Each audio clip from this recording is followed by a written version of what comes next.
بہت شکریہ جناب ڈپٹی اسپیکر صاحب.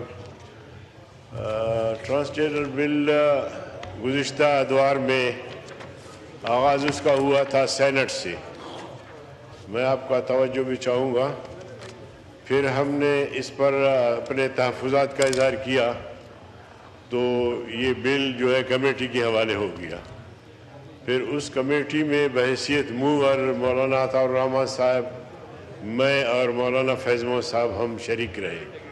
اور پھر ہم نے ہر جگہ سے فتوے بھی منگوائے اور قرآن و سنت کی روشنی سے میں یہ ثابت کر دیا کہ جنس کی تبدیلی حرام ہے.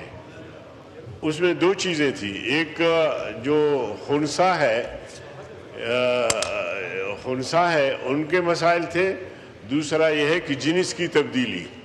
تو خنثیٰ کے مسائل جو ہے وہ عام انسانوں کے برابر ہیں، ان کے حقوق بھی عام انسانوں کے حقوق کے برابر ہیں، لہٰذا ان کی حد تلفی کسی سطح پہ بھی نہیں ہونی چاہیے.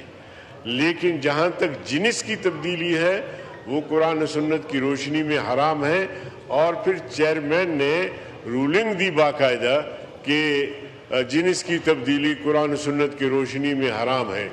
تو لہٰذا ایک ادارے اور چیئرمین نے اس کو ریجیکٹ کر دیا. تو ایسی چیزیں جو قرآن و سنت کے منافی ہے وہ پارلیمنٹ میں زیر بحث کیوں آتی ہیں، کیوں لے کر آتی ہیں یہ لوگ، کس کو خوش کرنے کے لیے، کس کے کہنے پر. تو اس لیے میں سمجھتا ہوں کہ اگر کوئی ایسی چیز ہے تو اس کو واپس لیا جائے، ورنہ اس پر ہم سخت احتجاج کریں گے. بہت شکریہ. ٹھیک، شکریہ.